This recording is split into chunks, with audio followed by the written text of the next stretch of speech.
তো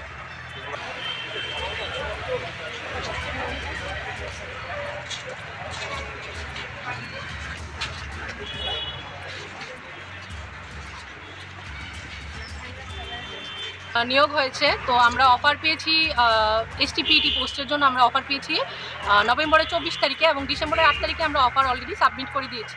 তো অফার যে সাবমিট করেছি 3 মাস হয়ে গেছে। অ্যাকচুয়ালি আমরা সবাই তো প্রায় 106 জন ক্যান্ডিডেট, আমরা সবাই প্রাইভেট স্কুলে জব করি, তো জব করতাম অ্যাকচুয়ালি। তো আমাদের তো নোটিশ দিতে হয় প্রাইভেট স্কুলে, 1 মাস আগেই নোটিশ দিতে হয় স্কুল ছাড়ার আগে। আমরা তো সম্ভবত সবাই ভেবেছিলাম যে উইদিন 15 ডেজ অর 1 মান্থ আমাদেরকে জয়েনিং দিয়ে দেওয়া হবে। আমরা সবাই চাকরি ছেড়ে দিয়ে প্রাইভেট স্কুলে যেখানেই ছিলাম চাকরি ছেড়ে দিয়ে আমরা সবাই এখন ঘরে বসে আছি। আমরা এখন বেকার অবস্থায় বসে আছি। আমাদের এখন কী করণীয়? আপনারা টোটাল কতজন? 106 জন ক্যান্ডিডেট।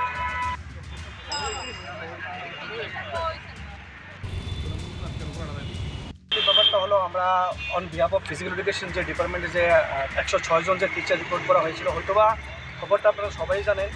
তো ব্যাপারটা হলো আজকে আমরা মেইন যে মোটো হলো আজকে আমরা গেট টুগেদার হওয়ার একটাই মোটো ছিল যে আমরা জিনিসটা জানতাম যে 3 মাস হয়ে গেছে আমরা অ্যাপয়েন্টমেন্ট লেটার আমরা সাবমিট করা হয়েছে ডিপার্টমেন্টে, বাট স্টিল এখন পর্যন্ত কোনো আমরা জয়েনিং নিয়ে কোনো আপডেট আমরা পাইতেছি না। আমরা দপ্তর তরফ থেকে আমরা বারবার আমরার মধ্যে বিগত 3 মাস ধরে কন্টিনিউয়াসলি তাদের কাছে আমরা পাইতেছি যে আমরা জানতাম যে কবে আমরা জয়েনিং দেবো, বাট স্টিল আমরা কোনো আপডেট পাই না। তারা একটাই কথা কয় যে পজিটিভ আছে, অ্যাপ্রুভাল দরকার, হেড থেকে অ্যাপ্রুভাল দরকার, হেড থেকে অ্যাপ্রুভাল, স্টিল এখনও পর্যন্ত আমরা কোনো উত্তর পাইতেছি না যে জিনিসটার লেগে আমরা আসছি।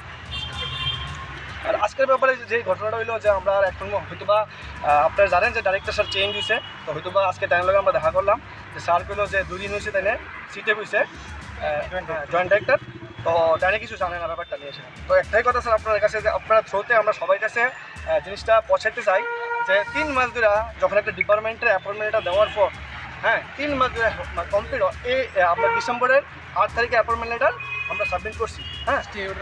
বাট ওইটাই এখন ব্যাপারটা হলো যে আপনারা সবাই জানেন যে আমরা হাইকোর্টের একটা যে রায় ছিল যে স্টে অর্ডার ছাড়া দিতে পারতো না। এখন সুপ্রিম কোর্টের যখন স্টে অর্ডার আসছে হওয়ার পরও তারা জানি না কোন জায়গায় কী প্রবলেম হয়ে রয়েছে, বাট ওইটাই আমরা প্রবলেম যে আপনার ছোটো আমরা সবাই কাছে একটা নিউজ পৌঁছাতে চাই যে কবে আমার কাছে ওই নিউজটা আইব বা ওই আপডেটটা আইব যে আমরা জয়েনিংয়ের ব্যাপারটা নিয়ে আমরা জয়েন করতে পারবো।